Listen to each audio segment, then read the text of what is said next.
नमस्कार दोस्तों, आप सभी का बहुत बहुत स्वागत है। दोस्तों इस वीडियो में मैं जो वृक्ष दिखा रहा हूँ ये पलास का वृक्ष है। इसे अच्छे से हर कोई जानता है मेरे ख्याल से, और जो नहीं जानते हैं वो देख करके पहचान लीजिए। पलास का वृक्ष है और इसमें ना अभी बहुत ही सुंदर सुंदर पुष्प आए हुए हैं। और मैं जब इसका पुष्प देखा तो मुझे लगा कि इसके औषधीय गुणों को लोगों को अवगत करानी चाहिए। तो इसी को ध्यान में रखते हुए ये सुंदर पुष्प वाला जो पलास का पेड़ है, उस पेड़ का मैं वीडियो बनाकर उसकी जानकारी आप लोगों के साथ शेयर कर रहा हूं। तो इस वीडियो को लास्ट तक देखिए, क्योंकि ये वीडियो सिर्फ वीडियो नहीं है, एक अद्भुत जानकारी से, महत्वपूर्ण विशेष जानकारी से भरा हुआ वीडियो है। क्योंकि इसको लास्ट तक देखोगे तो आज मैं आप लोगों को ऐसे ऐसे इसके खास औषधि प्रयोग बताने वाला हूं, जिसका प्रयोग करने के बाद आपके बहुत सारे पैसे खर्च होने से तो बचेंगे, साथ में आपको इतने जबरदस्त रिजल्ट आएंगे कि आपका दिल हमेशा खुश रहेगा, मन शांत रहेगा, कभी उदास नहीं रहेगा। आपके शरीर के बहुत सारी समस्या को चुटकियों में हल कर सकता है। इस पलास के फूल को जंगल आग भी कहते हैं, लेकिन ये जंगल का आग जब चारों तरफ पलास के वृक्ष होते हैं और पुष्प बहुत सारे गुच्छों में लगे रहते हैं इस तरह से, तो ऐसा लगता है कि जंगल में आग लगा हुआ है, इसलिए इसे जंगल का आग भी बोला जाता है। लेकिन ये आग जंगल को जलाने के लिए नहीं होता है, ये हमारे शरीर के अंदर की बीमारियों को खत्म करने के लिए, जलाने के लिए होता है। तो आइए जानते हैं आज इस वीडियो में पलास के फूल के कुछ विशेष महत्वपूर्ण औषधि प्रयोग, जिसे हर कोई आसानी से कर सकता है और इसके लाभ ले सकता है। वैसे इस पलास के कुछ और भी नाम हैं, जिसे मैं आपको बताना चाहता हूँ। पलास को ढाक भी कहते हैं, टेसू भी कहते हैं और flame of the forest English में कहा जाता है। इसके कौन कौन से औषधि प्रयोग हो सकते हैं मैं आपको बताता हूँ। यह रक्त को शुद्ध करने वाला होता है, त्वचा रोग में काम आता है, मूत्र संबंधी समस्या दूर करता है, कफ और खांसी को दूर करता है, दस्त और आंतों के जो कीड़े होते हैं उसे सुधारता है, ठीक करता है और पित्त को संतुलन में रखता है। इसीलिए यह अभी के मौसम में मिल रहा है, ताकि गर्मी के दिनों में पित्त जब बढ़े तो इसका प्रयोग आप आसानी से कर सको। और पुरुषों की जो कमजोरी होता है अंदरूनी, उस समस्या को भी ये जड़ से खत्म कर देता है। पलास सच में जड़ से लेकर के पूरा सर तक के, यानी पूरा पौधा, पूरा पेड़ ही एक दिव्य औषधि गुणों से भरा हुआ है। क्योंकि इसका जड़ का भी औषधि प्रयोग होता है, इसके फूल का भी होता है, इसके पत्ते का भी होता है, इसके छाल का भी होता है, इसके रस का भी होता है, इसके बीज का भी होता है। हर एक इसका अंग का औषधि प्रयोग होता है। दोस्तों पलास मामूली पेड़ औषधि नहीं है, यह बहुत ही सरल और सरल मिलने वाला एक अति विशेष औषधि पेड़ है। इसका हमेशा सम्मान कीजिए और इसका आदर कीजिए और इसका उपयोग कीजिए। अगर आपको पेशाब संबंधी कोई समस्या है या रक्त शुद्ध करना है, फोड़े फुंसी है, त्वचा रोग दूर करना है, तो मात्र इसके फूलों को 5 से 7 फूल लीजिए और 1 गिलास पानी में डाल करके उसको उबालिए। और जब यह आधा बचे उबलते उबलते तो उसको उतार करके ठंडा गुनगुना करके छान करके पीजिए। कब पीना है? सुबह खाली पेट। अगर इस तरह से 5 से 7 दिन कर लेते हो लगातार, सुबह सुबह खाली पेट, है ना, तो इससे आपके रक्त एकदम शुद्ध हो जाएंगे, खून की पूरी सफाई हो जाएगी और आपके पेशाब संबंधी समस्या जड़ से खत्म हो जाएगा, त्वचा संबंधी समस्या जड़ से ठीक हो जाएगा, पेट के कृमि रोग भी नष्ट हो जाएंगे, सिर्फ सुबह सुबह खाली पेट, बस इतना काम करने से, ठीक है। और जैसे किसी किसी को बाहर में त्वचा में फोड़े फुंसी या फिर कोई भी दांत खाज खुजली या फिर कुछ भी त्वचा रोग या त्वचा में सूखापन हो, जो भी समस्या हो त्वचा में, तो उस त्वचा को रिपेयर करने के लिए, ठीक करने के लिए आप इसके सूखे फूलों को पाउडर बना लीजिए, यानी कि पुष्प को तोड़ लीजिए, इसके फूलों को और पाउडर बना करके सुखा करके रख लीजिए। अब इस पाउडर में नारियल का तेल मिला करके पेस्ट बना करके आप जहां भी चर्म रोग है वहां पे लगाइए। दोस्तों इसका रिजल्ट बहुत ही गजब का है। फ्री में आपके बहुत सारे स्किन डिजीज आसानी से ठीक हो जाएंगे, त्वचा एकदम मुलायम, कोमल और चिकना हो जाएगा। अगर आपको कभी खांसी है है ना, सूखी खांसी हो चाहे बलगम खांसी हो, तो आप क्या कीजिए, इसके फूलों का चूरन 1 चम्मच लीजिए और लगभग आधा 1 चम्मच शहद मिला लीजिए और दोनों को पेस्ट बना लीजिए और उसको ना वही सुबह सुबह दिन में 1 बार बस उसको चाट लीजिए खाली पेट से। आपकी सूखी खांसी हो चाहे कफ वाली खांसी हो ठीक हो जाएगी। सिर्फ एक डोज 1 दिन। अगर होली के लिए भी आपको रंग की आवश्यकता है तो खरीदने की जरूरत नहीं है। इस पलाश के फूलों को सुखा करके पाउडर बना करके इसके पाउडर का आप गुलाल के समान प्रयोग कर सकते हैं। इसका रंग से होली खेल सकते हैं क्योंकि ये प्राकृतिक है, नेचुरल है, किसी भी प्रकार की कोई हानि नहीं करेगा बल्कि आपके शरीर के कई प्रकार के रोगों को नष्ट करेगा। अगर पाउडर के फॉर्म में यूज नहीं करना है तो कोई दिक्कत नहीं है। फूलों को इकट्ठा करके उसे उबाल करके इसका रंग निकाल लीजिए क्योंकि फूल को जब उबालोगे तो यह प्राकृतिक केसरिया रंग बनता है जो त्वचा के लिए बहुत ही फायदेमंद होता है। कोई केमिकल नहीं होता है, एकदम प्राकृतिक है और इससे किसी को कभी नुकसान नहीं हो सकता।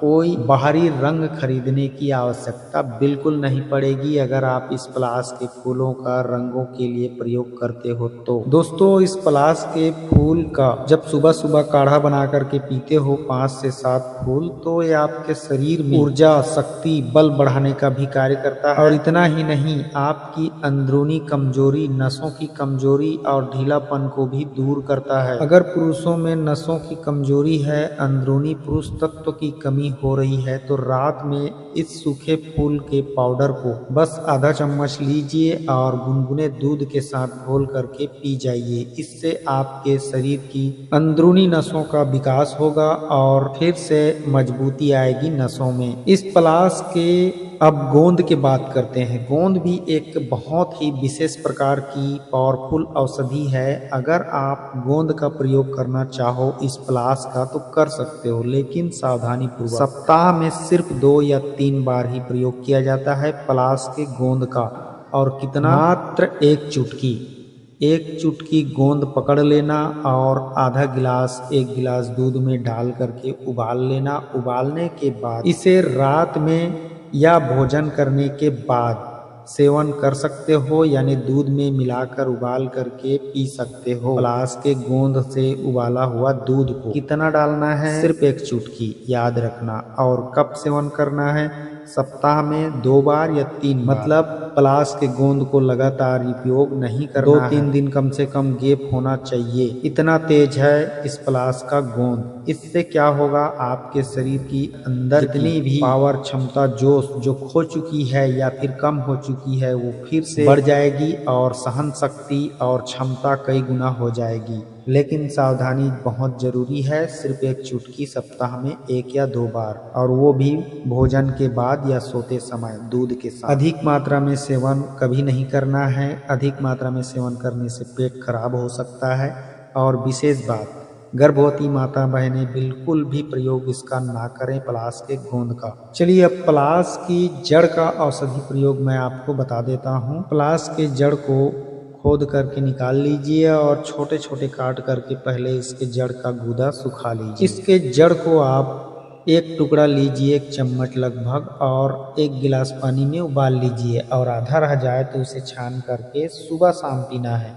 जड़ को आप सुबह शाम पी सकते हैं, ठीक है ना, और खाली पेट पी सकते हैं। इससे क्या होगा, आपकी जो स्वप्न दोष की समस्या रहती है पुरुषों को वो ठीक हो जाएगा। इससे जो दस्त पतले आते हैं वो भी ठीक होगा। दांतों को मजबूती मिलेगी और आपके सप्त धातुओं को पुष्ट करेगा इसका जड़, और जोड़ों का दर्द, कमजोरी का भी नाश करता है। बुढ़ापे में जरूर प्रयोग करें इसके जड़ को। अगर किसी के पेट में कीड़े हैं, कृमि रोग है, तो वो भी इसके जड़ को आधा चम्मच गुनगुने पानी के साथ ले सकता है। इससे कृमि रोग नष्ट हो जाता है सुबह खाली पेट और शाम को खाली पेट लेने से। नसों की कमजोरी, ढीलापन दूर करने के लिए आप इसके जड़ का भी प्रयोग कर सकते हैं। जड़ में भी जो गुण है वो पुष्प में भी है, लेकिन ज़्यादा दिन तक प्रयोग बिल्कुल ना करें। अगर करना ही है तो जैसे 1 सप्ताह आपने पी लिया काढ़ा जड़ का या पुष्प का, उसके बाद बंद कर दें 1 सप्ताह के लिए, 15 दिन के लिए, फिर स्टार्ट करें 1 सप्ताह के लिए। ऐसे करके आप कर सकते हैं। अगर कहीं बाहरी सूजन है, चोट मोच का दर्द है या फिर किसी भी प्रकार का दर्द है तो इसके जड़ को भी आप पीस करके लेप कर सकते हो। यह एक बहुत ही दर्दनाशक औषधि है। जैसे ही इसके जड़ का लेप करोगे दर्द वाले सूजन वाले स्थान तो आपका सूजन दर्द बहुत ही जल्द समाप्त हो जाता है। पलाश का बीज भी अत्यंत फायदेमंद है दोस्तों। अब चलिए बात कर लेते हैं बीज के बारे में। तो इसका जब फल आ जाए तो उसके अंदर में जो बीज होता है उसको निकाल लीजिए और उस बीज को पाउडर बना के रख लीजिए, है ना। अब ये पाउडर क्या क्या काम करेगा मैं आपको बताता हूँ। इसके पाउडर को भी आप बीज के पाउडर कृमि रोग के लिए उपयोग कर सकते हो। पेट के आंतों की जो कीड़े होते हैं हानिकारक, उसको नष्ट करने के लिए प्रयोग किया जाता है। खाली पेट गुड़ के साथ लिया जाता है तो कृमि रोग नष्ट हो जाता है। अब इस पलाश के जो बीज होता है इसका तेल भी निकाला जाता है ना। तो ये तेल बहुत ही दमदार पावरफुल होता है और तेल निकालने का एक बहुत ज़बरदस्त और घरेलू आसान तरीका बताता हूँ।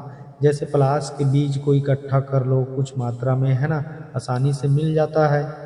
जब पुष्प झड़ जाते हैं तो पुष्प झड़ने के बाद फल आता है तो उस फल को इकट्ठा कर लो और सुखा लो, उसका बीज निकाल लो, गिरी निकाल लो। उसके बाद उसको पाउडर कर लो। पाउडर करने के बाद उस पाउडर को त्वचा रोग के लिए इस्तेमाल करना है तो नारियल तेल के साथ। अगर अंदरूनी नसों की समस्या में इस्तेमाल करना है, मालिश करना है, दर्द के लिए मालिश करना है तो लौंग तेल, तिल तेल और सरसों के तेल, इन तीनों तेलों में से कोई भी एक तेल या तीनों तेलों को मिला करके इस पलाश के बीज को या इसके पाउडर को उसके साथ उबाल करके, यानी 3 प्रकार के तेल मिला लीजिए और पलाश के बीज को या पाउडर को मिला लीजिए और गर्म कीजिए। जब वह पकते पकते जल जाए पलाश का बीज, तो मान के चलिए पलाश के बीज का असर उन तेल में भी आ गया है। अब इस तेल को आप कहीं भी किसी भी प्रकार के दर्द में इस्तेमाल कर सकते हो। जोड़ों का दर्द हो, घुटनों का, कमर का, कंधा का या अंदरूनी जो आपकी अंग है वहाँ की नसों की समस्या को ठीक करना है तो वहाँ पर भी लगा करके इसके चमत्कार देख सकते हो। जबरदस्त तरीके से एक्टिव होगा और परफॉर्मेंस जबरदस्त होगा। और इसे आप सोते समय नाभि में भी डाल सकते हो, लेकिन मौसम के अनुसार ग्रीष्म मौसम में इस तरह का बनाया हुआ तेल नाभि में ना डालें।